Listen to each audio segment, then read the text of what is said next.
CIMAC Radio presenta Insurrectas Forenses. Insurrectas Forenses. Un programa sobre la participación de las ciencias forenses en la lucha feminista. Ciencias forenses en la lucha feminista. Sobre cómo entendemos los procesos de justicia desde las ciencias forenses, desde una perspectiva de género y derechos humanos. Somos mujeres despatriarcalizando las ciencias forenses.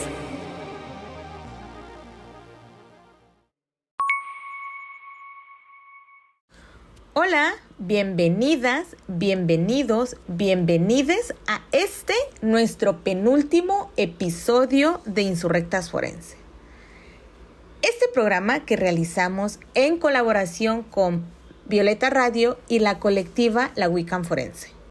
Soy Vanessa Gómez, la criminóloga de la colectiva, y te estaré acompañando durante el transcurso del programa del día de hoy.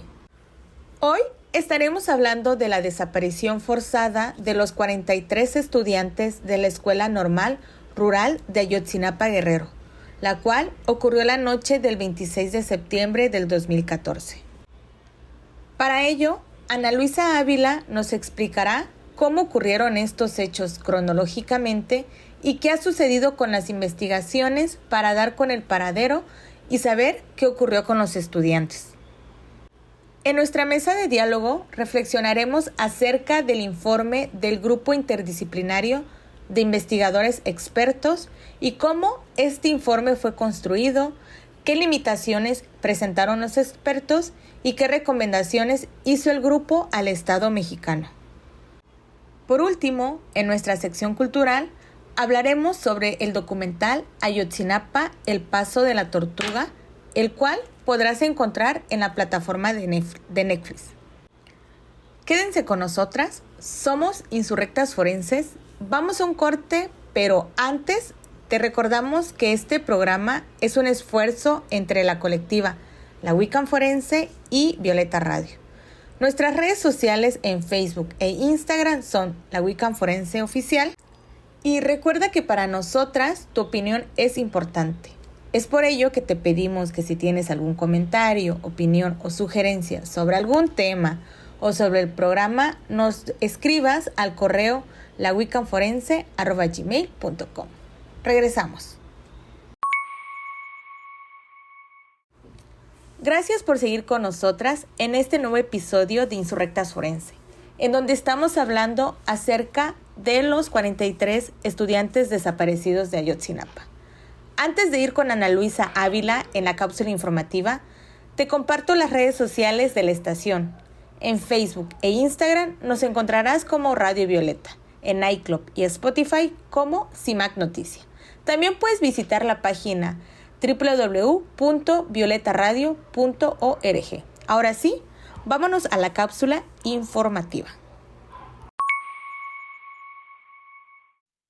Bienvenidas y bienvenidos a este programa Insurrectos Forenses. Soy su compañera Ana y hoy hablaremos de uno de los episodios más violentos en la historia de México, al menos de los últimos momentos del país, los 43 normalistas.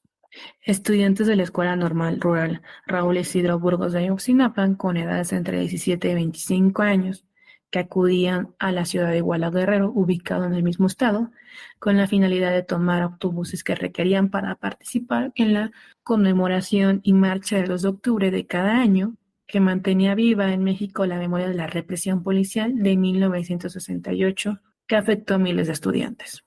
Y aunque la retención y el uso temporal de autobuses por los estudiantes en este tipo de actividades era algo habitual y contaba incluso con el aval casi todas las empresas y autoridades, ese 26 de septiembre de 2014 no fue algo ordinario. Policías municipales de Iguala abrieron fuego contra los estudiantes para impedir que salieran de la ciudad con los autobuses. De esta manera, varias corporaciones y civiles lograron cerrar el paso de 5 autobuses. Entre ellos se encontraban 3 que transitaban en calles céntricas y 2 en calles de periferia, todos llenos de diferentes estudiantes de diversas edades. Estos 2 escenarios fueron detenidos 43 estudiantes que habrían sido desaparecidos posteriormente a lo largo de esa noche. Continuaron las agresiones contra estudiantes y la población en general, ya no solamente por agentes del Estado, sino también por civiles, que se comprobaría que pertenecieron a una organización criminal fuertemente imbricada en las instancias estatales, denominados como Guerreros Unidos. El saldo de esa noche fueron 43 estudiantes desaparecidos, 6 personas ejecutadas, entre los cuales se encontraban 3 normalistas, incluyendo un joven cuyo cuerpo fue encontrado el día siguiente, el 27 de septiembre de 2014, con claras lesiones de tortura, 40 personas lesionadas, entre las cuales se encontraban los estudiantes, y todas las lesiones afectaron gravemente y de forma permanente a su salud. 180 personas víctimas directas de violación a derechos humanos y 700 indirectamente, considerando a los familiares de los agraviados y desaparecidos de esa noche. Este tipo de actos fueron desencadenando después que el presidente municipal señalara la retención de cualquier persona que estuviera protestando el 26 de septiembre de 2014. El alcalde José Luis Abarca ordenó a los policías municipales detener a cualquier persona que realizaba una protesta, por lo cual él señalaba que cualquier persona que se dirigiera a boicotear el acto de informe de gobierno de su esposa tendría que ser detenido. 3 días después de este tipo de acto, el 30 de septiembre, 22 policías son detenidos por presuntamente haber participado en la privación de la vida de 6 personas y en la desaparición de los 43 estudiantes. Fueron trasladados al Centro de Reinserción Social, el Cerezo de las Cruces en Acapulco, y llevando un proceso jurídico por el delito de homicidio.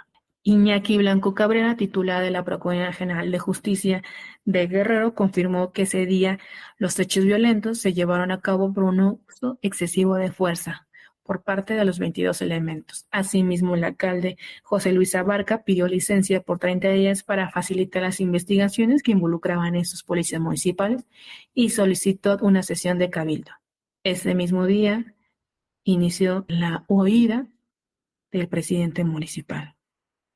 El 1 de octubre, el gobierno del Ángel Aguirre Rivero anunció la emisión de la orden de aprehensión en contra del alcalde con licencia de Iguala, José Luis Abarca Velázquez, dado que no se localizaba a sí mismo como el secretario de Seguridad Pública, Felipe Flores, que igual se encontraba en estado de no localización y presuntamente prófugo. El 3 de octubre, la ONU condenó la desaparición de los 43 estudiantes, asimismo como otros organismos internacionales, calificando los sucesos en tiempos terribles como un acto de desaprobación ante la protesta. El 4 de octubre, en medio de la búsqueda de los estudiantes, la Procuraduría de Guerrero confirmó el hallazgo de 6 fosas clandestinas en zonas aledañas, conocidas como Pueblo Viejo y Loma de Coyote, en Iguala, a 30 minutos del lugar donde sucedieron los hechos y el enfrentamiento estudiantil, en los cuales se encontraban 28 cuerpos en la misma. La PGR atrajo el caso normalista a 10 días de su aparición. A partir de ese momento, la Procuraduría General de Justicia de Guerrero solamente estaba como un auxiliar en la investigación. El 5 de octubre, el procurador de Guerrero informó que a partir de las declaraciones de los 2 presuntos integrantes de Guerreros Unidos, se detuvo a policías de Igualas que habrían entregado a 16 estudiantes de los 43, quienes fueron privados de la vida en una zona cercana. Ese mismo día, el Partido de Revolución Democrática, PRD, determinó la expulsión de José Luis Abarca, el alcalde de Iguala prófugo. El 6 de octubre, 11 días después de la declaración de los jóvenes y de diferentes grupos que estaban realizando presión política, el presidente Enrique Peña Nieto habló por primera vez sobre el caso. Señaló lo siguiente: al igual que la sociedad mexicana, como presidente de la República, me encuentro profundamente indignado y consternado ante la información que ha venido dándose a lo largo de este fin de semana. Ese mismo día, la Comisión Interamericana de Derechos Humanos solicitó al Estado mexicano que otorgue medidas cautelares a favor de los estudiantes afectados y que se encontraban en la escuela rural Raúl Isidro Burgos de Ayotzinapa para su protección y la localización con vida de los 43 desaparecidos. El gobernador de Guerrero dio formal prisión a 22 policías de Iguala, y el 7 de octubre la Organización de Estados Unidos Americanos, OEA, calificó el crimen de privación de la vida de las 6 personas en la protesta del 26 como un acto inhumano y absurdo, y pidió al Estado mexicano investigación complementaria. La Cámara de Diputados anunció la creación de la comisión especial que dará seguimiento a la investigación en torno a Ayotzinapa. Normalista protestan en la Procuraduría General de Justicia del Estado de Chilpancingo. Asimismo, la capital de Guerrero está pisada por letreros de nombres de los compañeros desaparecidos entre el 26 y el 27 en Iguala, Guerrero. El 8 de octubre se solicitaron medidas cautelares de protección para sobrevivientes y familiares, y Amnistía Internacional emitió 8 recomendaciones ante el gobierno de Peña Nieto para que las autoridades aceleraran la investigación y se tuvieran respuesta después de tantos días. 9 de octubre, el gobierno de Guerrero tuvo su primer encuentro con integrantes de la recién creada Comisión Civil de Impulso y Seguimiento de Búsqueda de los 43 estudiantes.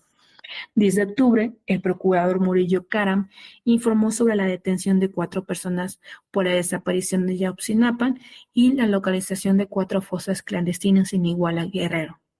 Los números que dio el funcionario federal eran 34 detenidos, 26 policías de Iguala, 4 miembros del grupo de delincuencia de Guerrero y 4 anunciados ese día de diferentes grupos criminales no identificados. Asimismo, 9 fosas clandestinas localizadas en el municipio guerrerense, donde la policía presuntamente privó de la vida 17 vidas de jóvenes. Asimismo, referenció Karam que José Luis Abarca, presidente municipal, y su esposa seguían siendo buscados y localizados. El 17 de octubre, normalistas de Ayotzinapa incendiaron varias oficinas del Palacio de Gobierno como protesta, y la UNAM se unió a un paro de 48 horas. El 14 de octubre, fuerzas federales detuvieron a 14 policías involucrados en esta detención. Asimismo, que señalaban para haber entregado a los 43 estudiantes al grupo delictivo Guerreros Unidos al pasado 26 de septiembre. Y el titular de la PGR confirmó ese mismo día, el 14 de octubre, 28 cuerpos hallados en la primera fosa de Iguala no son de los normalistas, eran otras personas. El 16 de octubre crece la movilización estudiantil por desaparecidos. Asimismo, otras universidades como la Universidad Autónoma Metropolitana, la Universidad Pedagógica Nacional, la Autónoma de Chilpancingo y otras universidades se solidarizan en paro. El 17 de octubre, fuerzas federales detuvieron a un hombre considerado como el máximo líder del grupo de narcotráfico de que desapareció a los 43 estudiantes. Asimismo, se señalaba como la línea de investigación que el líder de la Organización de Guerreros Unidos, Eldrino Casrubio Salgado, fue quien llegó a ser uno de los principales actores intelectuales de la privación y desaparición de la vida de los mismos estudiantes, acto que violentó la memoria de los derechos humanos de las víctimas, dado que no se habían localizado cuerpos de las mismas. 19 de octubre, fuerzas federales toman el control de la seguridad de los 13 municipios en los cuales se encontraba infiltrado narcotráfico y que tuvieron afectaciones después del 26 de septiembre del 2014. El 20 de octubre, la PGR ofreció una recompensa de $1.500.000 a quien proporcionara información fiable que ayudara a la localización de los 43 estudiantes. Posteriormente, tras reunirse con autoridades federales y municipales y estatales, la PGR declara que 22 de octubre se abre una nueva línea de investigación que reconoce que José Luis Abarca y su esposa estaban coludidos con el grupo delictivo de Guerreros Unidos y que llegaron a tener un acto como papel principal operador ante la desaparición. El 23 de octubre, el gobernador Ángel Aguirre solicitó licencia en su cargo y para favorecer un clima que ponga atención a la solución de la desaparición de los normalistas. El 24 de octubre, el secretario de Gobernación, Miguel Ángel Osorio Chong, anunció por instrucciones presidenciales se blindaría Guerrero para cuidar a su población, dado el aumento de violencia. El 25 de octubre, el Congreso de Guerrero aprobó la licencia del gobernador y se llegó a tener un alza en la violencia. El 4 de noviembre, durante la madrugada, poco antes de las 4 horas, autoridades confirman la detención de Abarca y su esposa.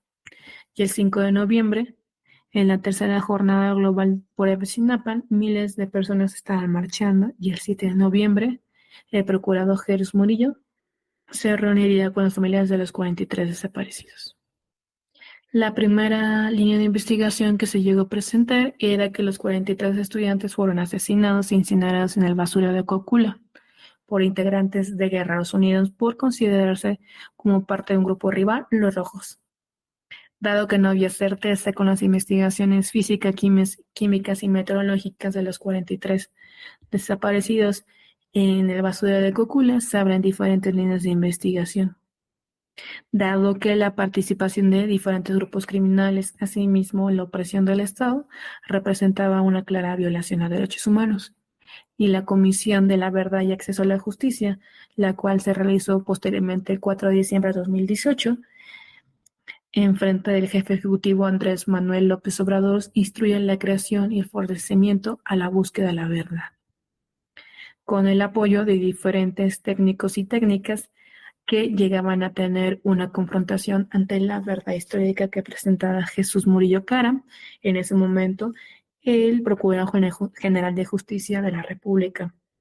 Dado que uno de los informes que otorgó el 13 de octubre del 2014 aparentaba que los elementos policiales privaron de la vida y incineraron posteriormente en Cocula. De acuerdo con los testimonios obtenidos de diferentes personas bajo tortura, se llegaron a eliminar este tipo de teoría. El siguiente año, el 27 de enero de 2015, la PGR notificó una mesa de investigación de la desaparición, aclarando que las prácticas hechas por el grupo Guerreros Unidos vinculados con otro tipo de sujetos, como entre ellos el alcalde de Iguala, José Luis Abarca, habían no solamente incinerado y desaparecido las cenizas en el río cercano a la localidad de los 43 normalistas, modificando la primera verdad histórica.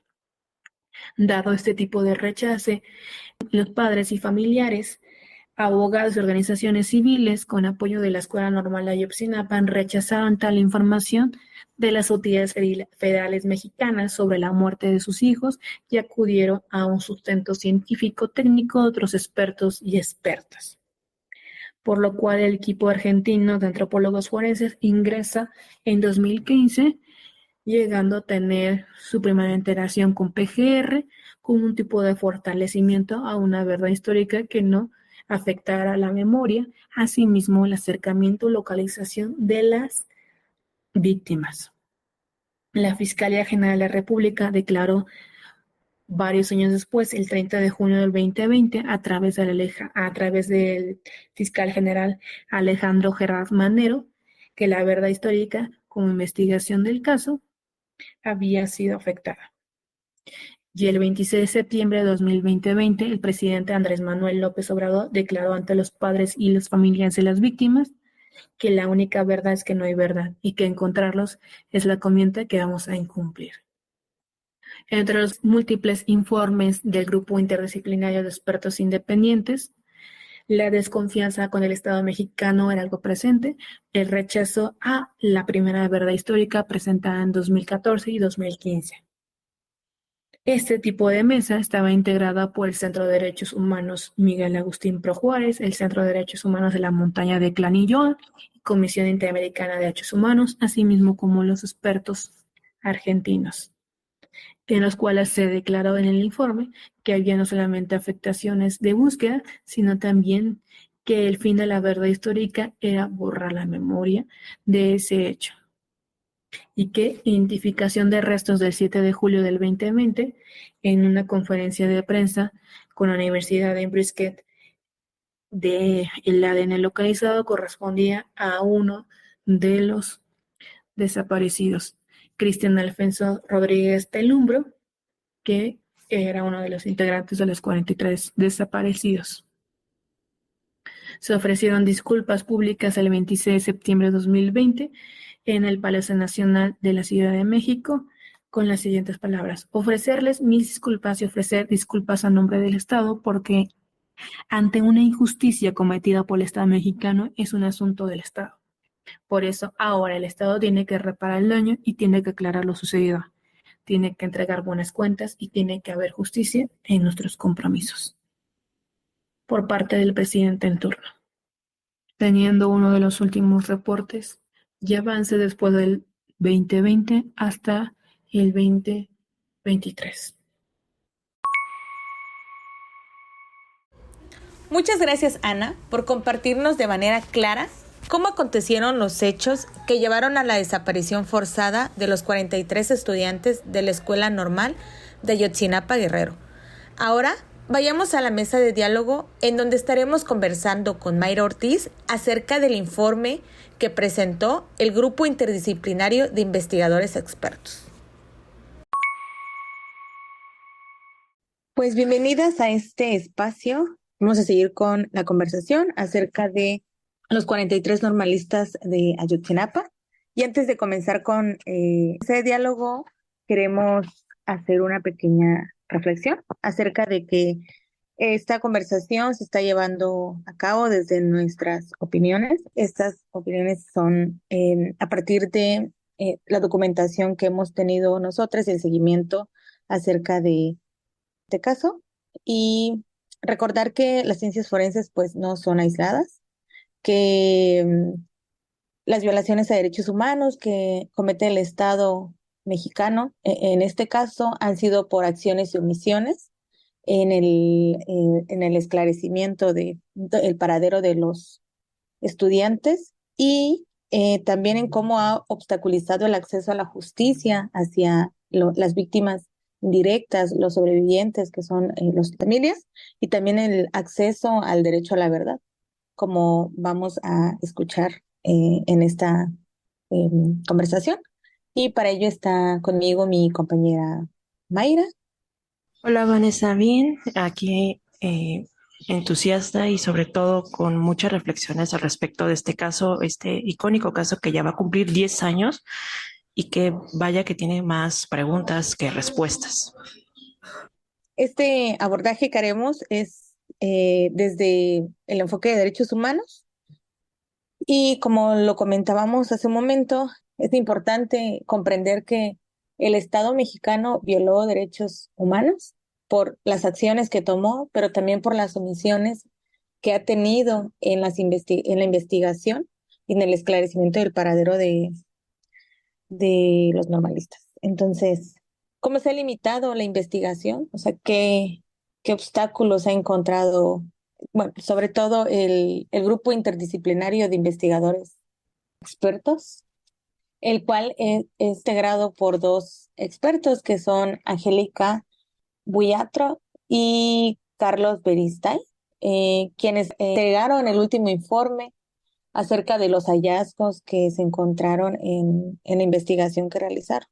Justamente quisiera empezar con esta parte que tú mencionas, de que al final de cuentas, como podemos ver en la parte de revisar informes, porque bueno, para establecer esta mesa, pues queremos compartir que leímos muchos informes, especialmente del informe de expertos independientes y del informe que han sacado pues el gobierno conforme ha pasado pues los 10 años de este caso.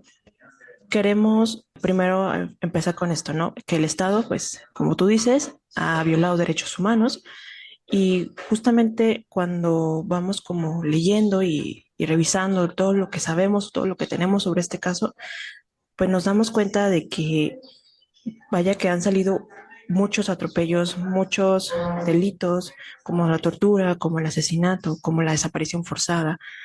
Y justamente, ¿no? Esto que ha hecho la labor del GIE en cuanto a ir desvelando esta verdad, porque en primera se estableció pues una verdad histórica, una verdad de Estado, en donde se afirma, se criminaliza a los estudiantes, se les dice que son parte de una red criminal, que tuvieron que ver con el trasiego de drogas, como se ha ido explicando durante el programa y la información que hemos tenido la ciudadanía a través del tiempo.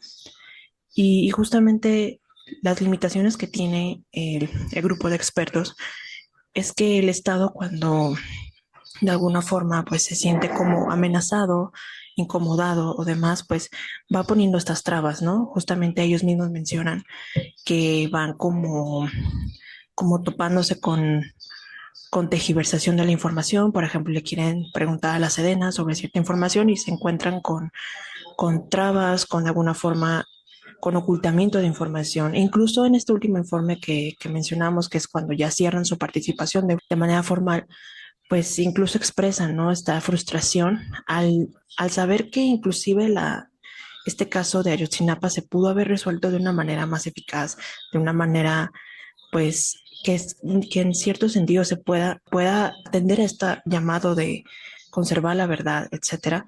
Y sin embargo, pues se ha topado con una serie de tejiversaciones al grado de que ya estamos en un punto en el que ya no sabemos si algún día podremos saber la verdad acerca de este hecho o pues nos toparemos ahora sí que con más dudas que respuestas. Y justamente pues las trabas también van en el sentido de la investigación, en el sentido técnico también, en las dificultades de conseguir las pruebas debido a que muchas de ellas han estado pues contaminadas, de alguna forma los escenarios involucrados han sido modificados, obviamente para conveniencia de posiblemente de alguien, entre otras. Entonces, en el informe, pues los expertos van mencionando todas estas dificultades y estos obstáculos que les impide dar pues una verdad.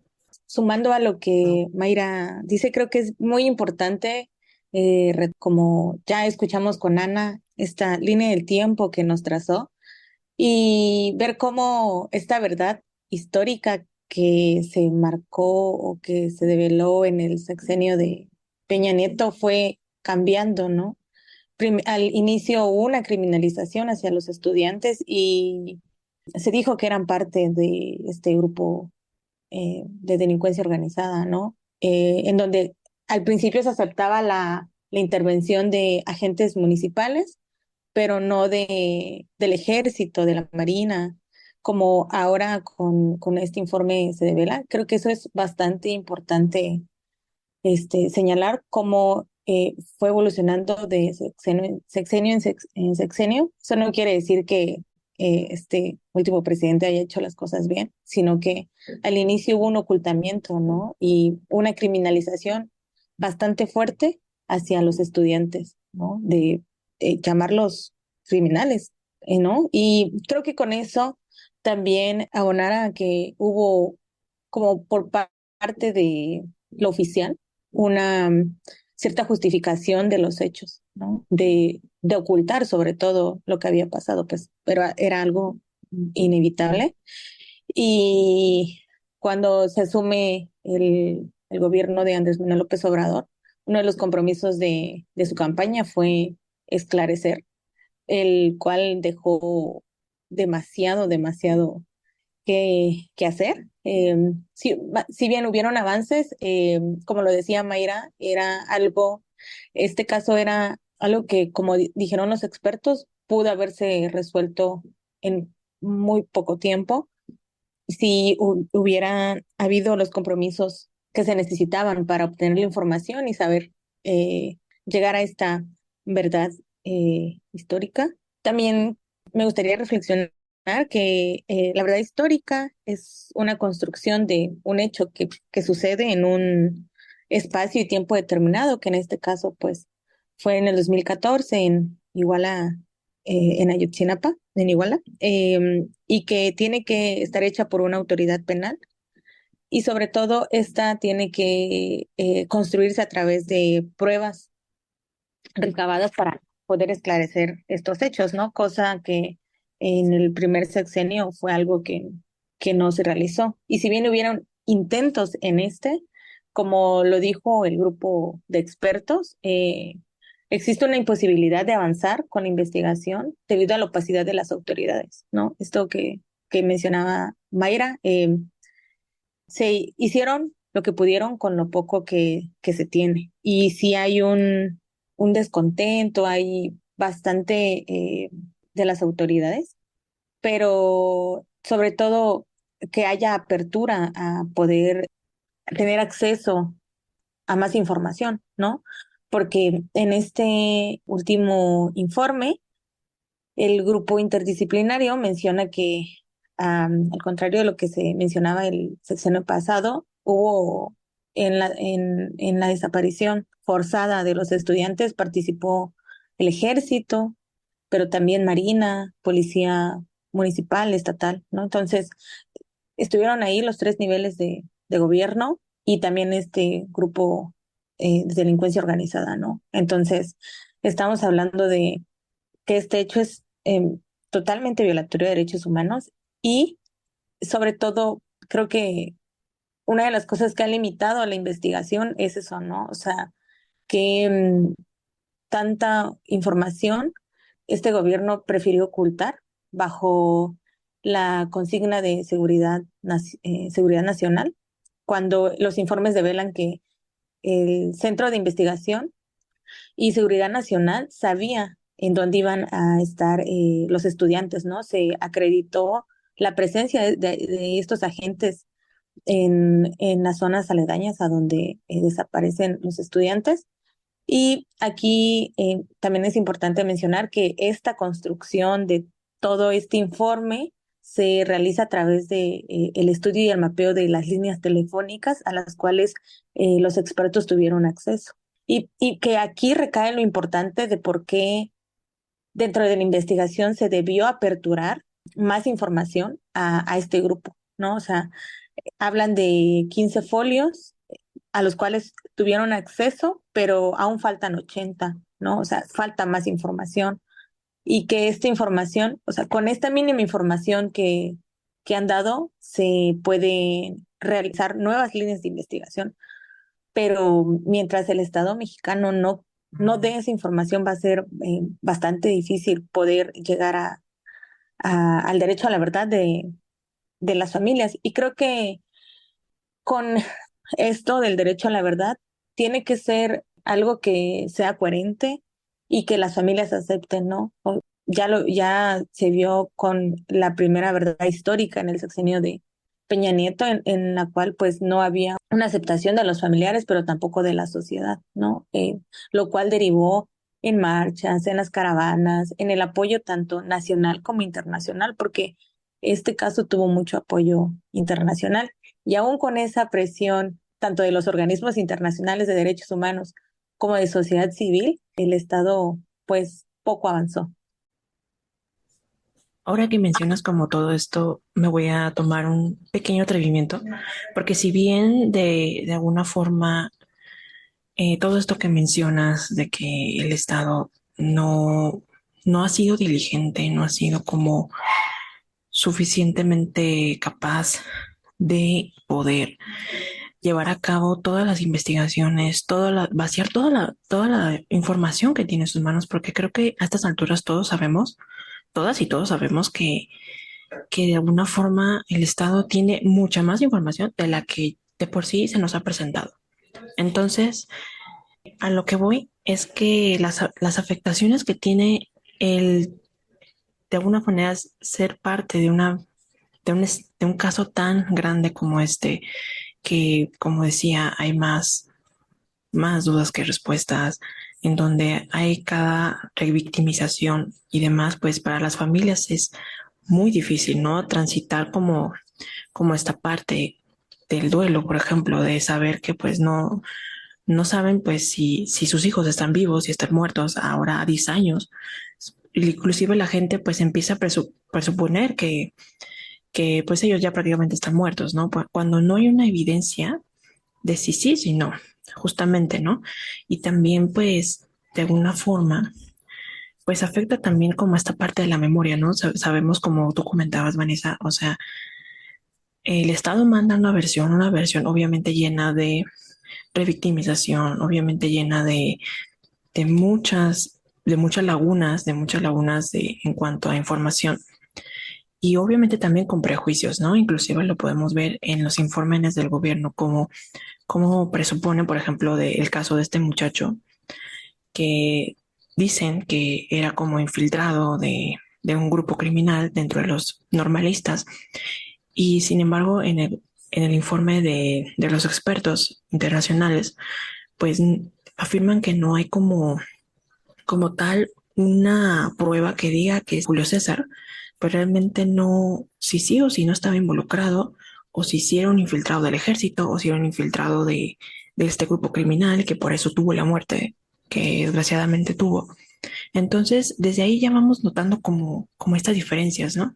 O como esta manera en la manera en la que se lleva esta información que hace el Estado y que replican los medios de comunicación, pues nos vamos dando cuenta que hay afectaciones, ¿no? Por ejemplo, esta parte, como les comentaba, del duelo, de la salud mental, de estar en el desgaste emocional, de estar, pues, de alguna manera buscando respuestas y demás. Entonces, justo vemos cómo este caso, pues, de alguna manera es una herida abierta todavía en nuestra sociedad mexicana. Sí, Mayra, creo que lo que dices es bastante interesante y ya en la cuestión como de acompañamiento hacia los familiares, también me voy a atrever, como dices tú, a estas afectaciones que tienen pues las mujeres, los hombres, quienes están buscando a sus familiares, ¿no? O sea, la incertidumbre de no saber qué está pasando con ellas, si están vivos o no, si están en un lugar en donde les están lastimando, y la revictimización tanto de las instituciones que deberían estar garantizando el derecho a ser, su derecho a ser buscadas, ¿no? Como las fiscalías especializadas, las comisiones locales y nacionales de búsqueda.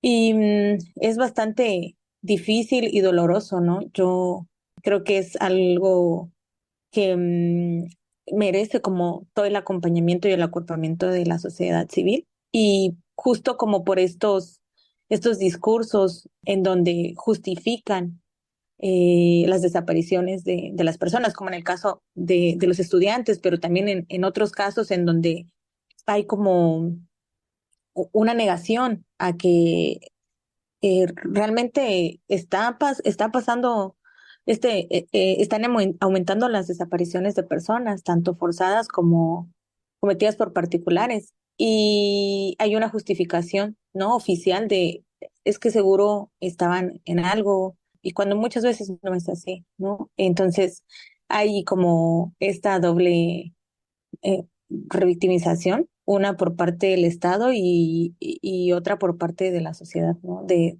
tener que como justificar a, a quiénes son quienes desaparecen, ¿no? Y esto no es algo que salga así nada más, sino que tiene que ver con los discursos que oficialmente se han estado utilizando.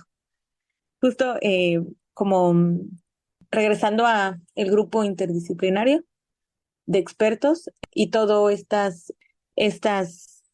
tropiezos y problemas que tuvieron en la investigación, nos dan a, que es algo que se conoce, dan como una gran vista a la corrupción que existe en este sistema de justicia, ¿no? En este sistema de investigación, en donde pues las autoridades no están asumiendo las responsabilidades que les tocan, ¿no? Como en el caso de los ministerios públicos o de la Fiscalía General de la República, quien ha estado a cargo de las carpetas de investigación, donde no están asumiendo estas tareas de investigación que les corresponden, ¿no? Y se ve reflejado en este informe y junto con ello, esta, como lo decía hace un momento, la falta de el acceso a esta información que ayude que coadyuve a reconstruir lo más cercano a la verdad de lo que pasó a qué pasó con ellos y quiénes han sido los que participaron, ¿no? Que en este informe se devela que el ejército sí tuvo que ver, ¿no? Y junto con esto, creo que vamos a ir pasando a las recomendaciones que este grupo interdisciplinario ha vertido en su informe.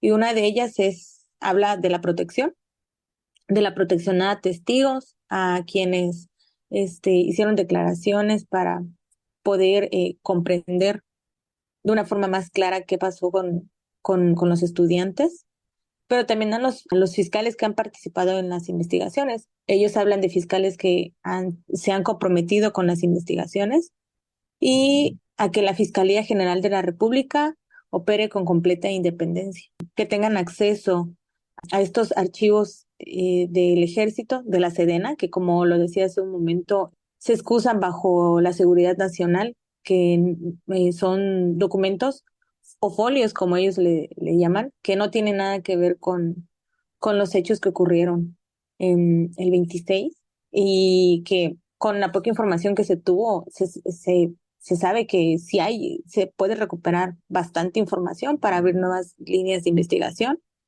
Y una de las últimas, que creo que es de las más importantes y que es algo que mencionaba hace un momento, es la atención integral a las familias y a los sobrevivientes, tanto en salud física como salud mental, porque toda esta violación a derechos humanos ha conllevado tener un deterioro en su salud física y mental, ¿no? Y que es algo que el Estado debe asumir, no como un favor, sino como una obligación.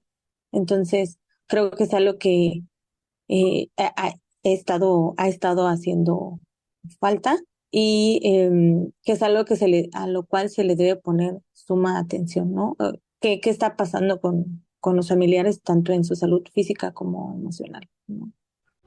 Vamos a un breve corte y continuamos con nuestra mesa de diálogo. En CIMAC Radio queremos escucharte. Comunícate con nosotras al 55 60 60 55 71, 55 60 60 55 71 y déjanos conocer tus opiniones sobre nuestra programación. CIMAC Radio, periodismo con perspectiva de género. Seguimos en Insurrectas Forenses. Les recordamos que este espacio es un esfuerzo de Violeta Radio y la colectiva La Wiccan Forense.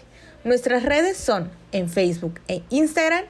Nos encontrarás como Violeta Radio, en iClub y Spotify como CIMAC Radio.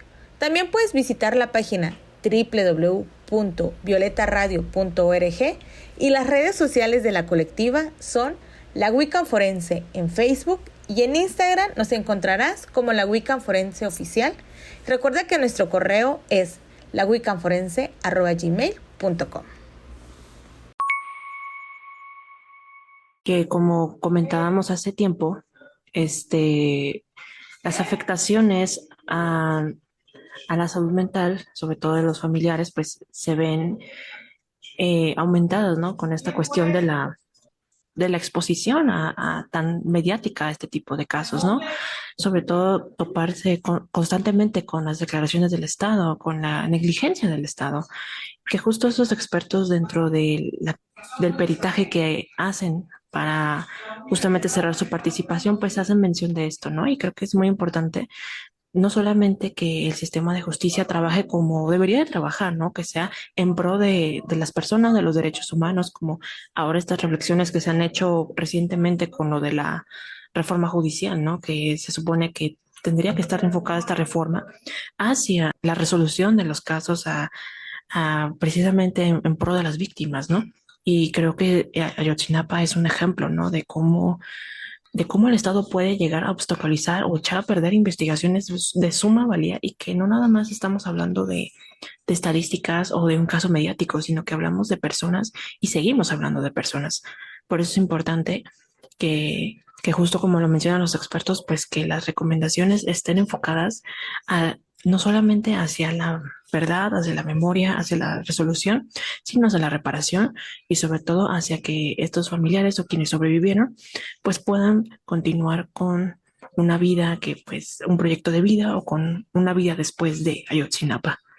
Con lo que mencionas ahora, creo que también a la no repetición, ¿no?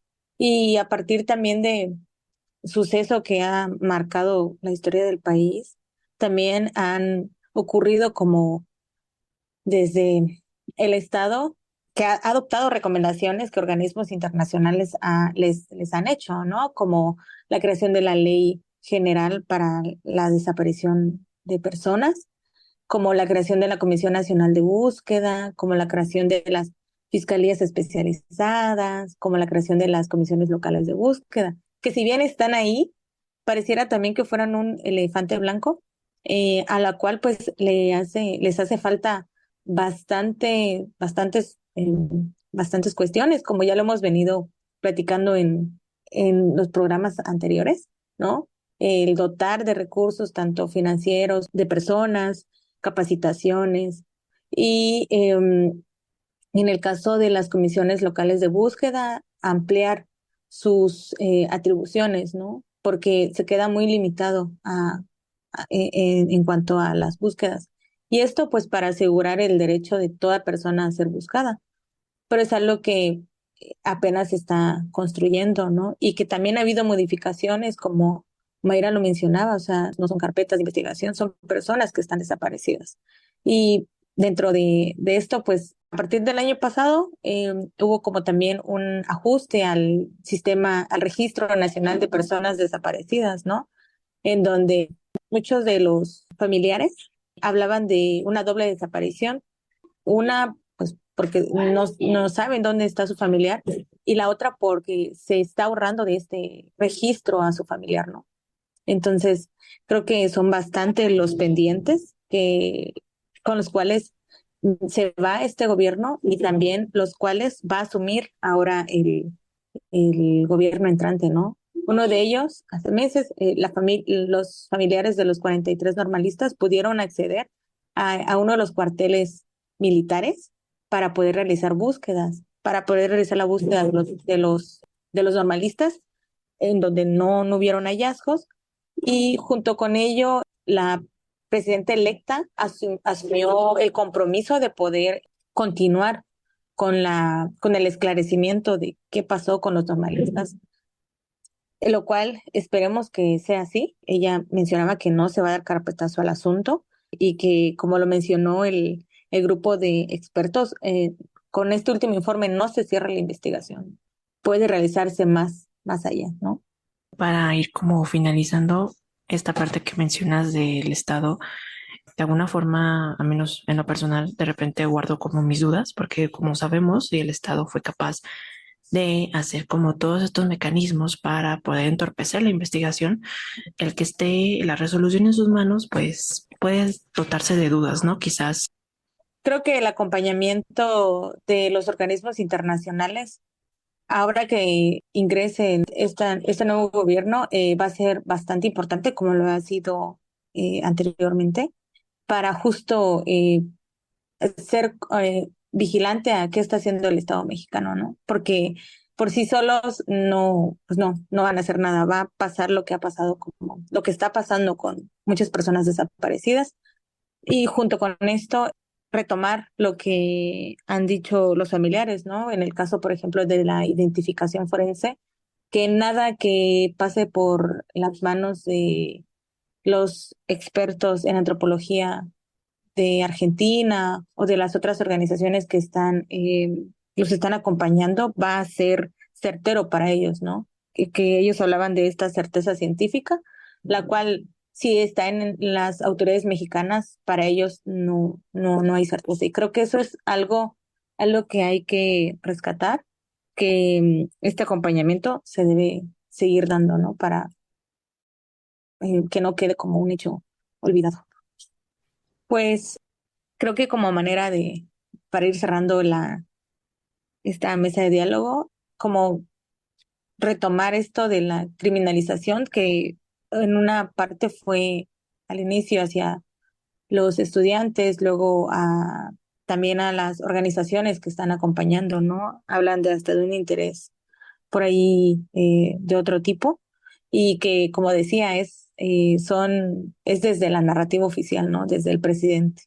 Entonces, creo que seguir como el caso muy desde las observaciones internacionales, pero también como sociedad mexicana, es algo que no debemos dejar de hacer, y que también recordemos que a lo largo de todos estos años de la investigación, se han encontrado más de 60 fosas en esta zona en donde se están llevando a cabo estos trabajos de campo, y que también faltaría saber quiénes son esas personas que están en esas fosas, ¿no? Que si bien no son los estudiantes, como dice Mayra, no dejan de ser personas. Y hay personas, hay madres, hay padres buscándolas. Entonces, creo que regresamos a el primer programa cuando hablamos de la crisis forense. México está pasando por una crisis forense que es totalmente violatoria de derechos humanos. Y el caso de Ayotzinapa es en donde más podemos ver esta violación de derechos humanos, pero también esta corrupción, podemos hablar de narcoestado, ¿no? Entonces, creo que hay muchas cosas por hacer, que como lo dice Mayra, si bien tiene que haber participación del gobierno mexicano, creo que esto de la vigilancia internacional es sumamente importante para que no se repitan, ¿no? Es esto, ¿no? Para que estos hechos no ocurran nuevamente y hablar con esto de la no repetición. Y bueno, al hablar de la no repetición, entonces se debe asegurar que no existan desapariciones, ni forzadas ni cometidas por particulares en México. Y por otra parte, que se garantice el derecho de todas las personas a ser buscadas, ¿no? Y el derecho de sus familiares de saber el acceso a la verdad y a la justicia, de saber qué pasó realmente con ellas, dónde están.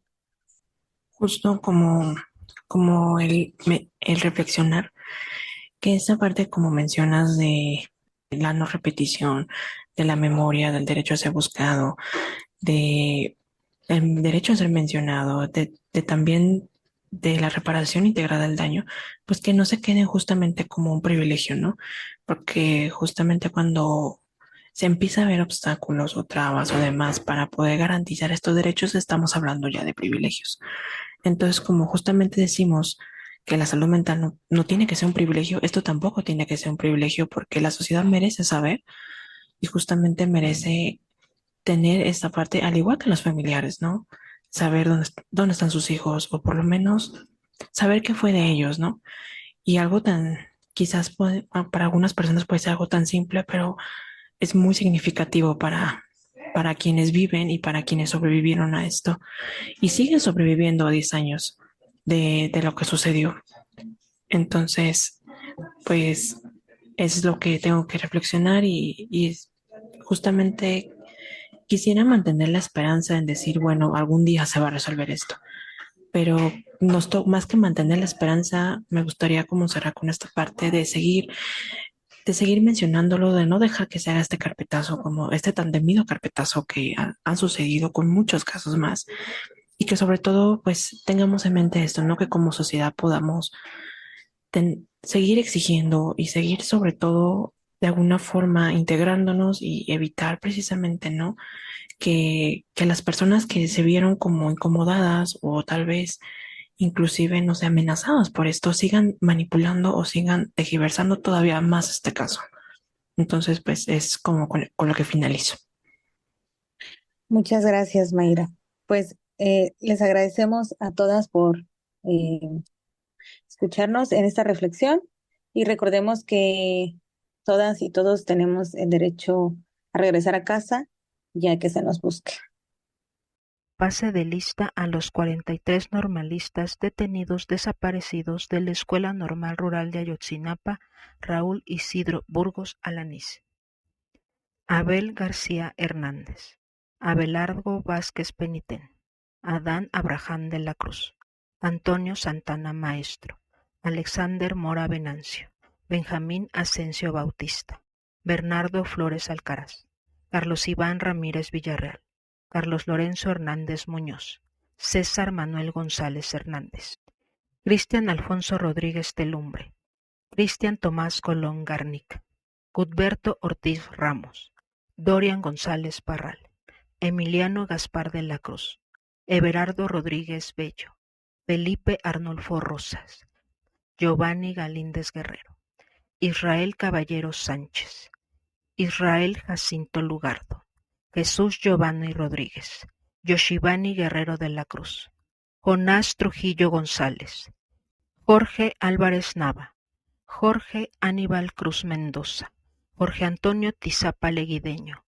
Jorge Luis González Parral, José Ángel Campos Cantor, José Ángel Navarrete González, José Eduardo Bartolo Tlatempa, José Luis Luna Torres, Julio César López Patolcín, Leonel Castro Abarca, Luis Ángel Abarca, Luis Ángel Francisco Arzola, Magdaleno Rubén Lauro Villegas, Marcial Pablo Baranda, Marco Antonio Gómez Molina, Martín Sánchez García, Mauricio Ortega Valerio, Miguel Ángel Hernández Martínez, Miguel Ángel Mendoza Zacarías, Saúl Bruno García.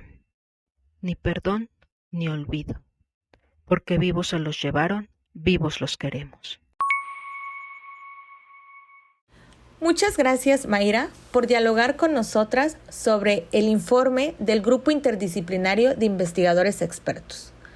Ahora sí, para terminar con nuestro último bloque de este programa, nuestra querida Ana Luisa Ávila nos platicará acerca del documental Ayotzinapa, El Paso de la Tortuga, el cual puedes encontrar en la plataforma de Netflix, y este documental busca dar voz a las víctimas y a sus familias. Siguiendo con la programación de Insurrectas Forenses, hablaremos del documental Ayotzinapa, El Paso de la Tortuga, una consigna ante la desaparición de normalistas rurales. Es un documental de 73 minutos que expone lo sucedido la nefasta noche del 26 de septiembre de 2014 en Ciudad Iguala, Guerrero, con la desaparición de los 43 normalistas y 13 ejecutados. Se ha comentado mucho sobre este tipo de documental. Es un documental que nos muestra la interacción del 2 de octubre de 1968 en Tlatelolco con la privación y desaparición de los 5 autobuses de los normalistas que habían sido tomados como un acto de protesta. ¿Por qué? Porque nos dan a entender el secuestro de la verdad histórica, el secuestro de la seguridad, ya alzar la voz. Esta cinta logra narrar en un plano de impotencia y de rabia las atrocidades cometidas por Julio César Mondragón, que fue torturado y despiadadamente infligido varias fracturas, específicamente más de 70, que les figuran el rostro de manera dañina y violenta. Asimismo, varios fotógrafos exhiben la información obtenida esa noche de represión en todo el estado de Guerrero, y en un resumen es una siniestra historia que significa la comisión de la verdad que continúa hasta hoy. Es un filme dirigido por Enrique García Mesa y producido por Berta Navarro y Guillermo del Toro, que devela la información sobre puntos de vista referenciales a normalistas, sobrevivientes, víctimas directas del ataque, víctimas indirectas y diferentes afectados ante la nula empatía del Estado de resolver el caso, señalando los actos de la Procuraduría General de Justicia de la República y del Estado como una versión de duda ante mostrar una verdad histórica violenta y que corta la libertad de expresión de los mismos normalistas, exhibiendo mediante la cámara un retrato de las emociones de esposas, madres, familiares, hijos, hijas y afectados por todo este tipo de acto violento entre la comunidad y ante la Escuela Rural Raúl Isidro Burgues. Les recomendamos verlos, compañeros y compañeras, lo pueden encontrar en Netflix, asimismo otras plataformas digitales. Cuídense. Si llegaste hasta aquí, te agradecemos por acompañarnos durante todo el programa del día de hoy.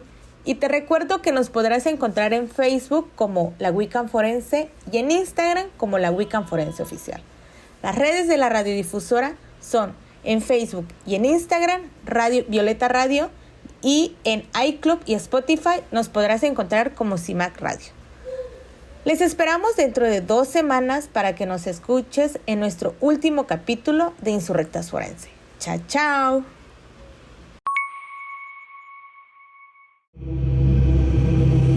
CIMAC Radio presenta Insurrectas Forenses. Insurrectas Forenses. Un programa sobre la participación de las ciencias forenses en la lucha feminista. Ciencias forenses en la lucha feminista. Sobre cómo entendemos los procesos de justicia desde las ciencias forenses, desde una perspectiva de género y derechos humanos. Somos mujeres despatriarcalizando las ciencias forenses.